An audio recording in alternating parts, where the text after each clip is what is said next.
हाय, मी आकांक्षा. आज रात्री बनवली दोडक्याची भाजी आणि गरम गरम ज्वारीची भाकर. सर्वात आधी मी दोडक्याची साल काढून चिरून घेतली. चिरलेले दोडके मी पाण्यात ठेवले, कारण दोडक्यांना पण स्पा पाहिजे ना. आता कढईत तेल टाकलं आणि गरम झालं की त्यात कांदा टाकला. कांदा परतताना तो गुलाबी होईपर्यंत वाट बघितली. कांदा गुलाबी झाला की तो इंस्टाग्राम फिल्टर लावल्यासारखा दिसतो बरं का. त्यात आलं लसूण पेस्ट टाकली आणि मस्त परतून घेतली. मी आधीच मटकीची डाळ भिजत ठेवली होती, ती पण टाकली. झाकण ठेवून वाफवून घेतली. डाळ थोडी शिजली की त्यात लाल मिरची पावडर आणि टेस्ट वाढवण्यासाठी थोडासा मटण मसाला टाकला. हो, मटण मसाला पण शाकाहारी वापरला जाऊ शकतो बरं का.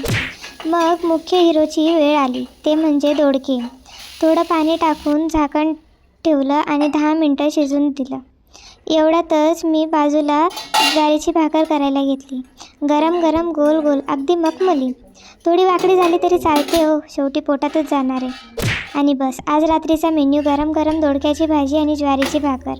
कमेंटमध्ये नक्की सांगा, तुम्हाला दोडके आवडतात का, की लहानपणी माझ्यासारखं दोडके म्हणजे पनिशमेंट समजत होते.